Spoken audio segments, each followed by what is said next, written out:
In this question, we once again see that we have a word question and no diagram. Now this one I think is a little bit trickier. Let's have a read through. We've got a river that is 30 meters wide. Kevin starts from one side of the river and wants to swim directly to the other side, i.e. perpendicular to the riverbank. But due to the current, he ends up 40 meters downstream from his intended target position. Now, assuming that the riverbanks are parallel to each other and straight, how far did Kevin actually swim? So this one takes a little bit more thought, I think, and there are three things I would actually write down first.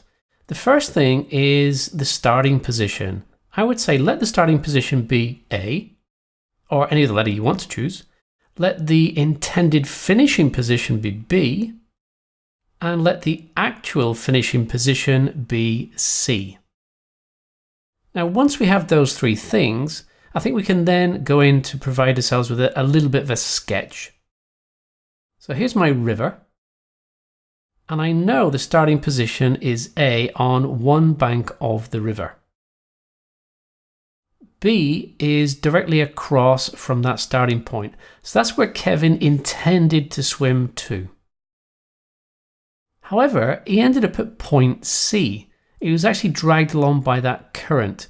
So the dotted line actually indicates where he actually swam. Now, if we draw a line from B to C, we've actually created a right angled triangle. And now we can start to mark in some of the dimensions. Well, we know that the river is 30 meters wide. We know that he ended up 40 meters from his intended position. And we do have a right angled triangle. And there we can see the actual triangle. Now let's pull that triangle over to one side. And let's mark in what we know. Well, we know the vertices A, B, and C. We know the lengths, 30 meters and 40 meters. Now, before I do any calculation on this triangle, I've spotted that this is a Pythagorean triple. Now, I've mentioned that a couple of times before. This is where all three sides in the triangle are whole numbers. Now, this is based on a 3, 4, 5 triangle. And therefore, that Pythagorean triple means that AC will be 50 meters long. Now, I am still going to provide you with the full solution, but let's go ahead and do that.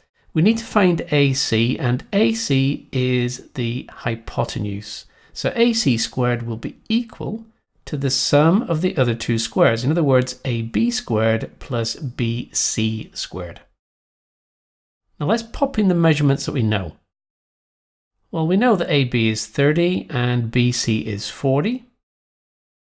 Now 30 squared, well that's 900 and 40 squared is 1600.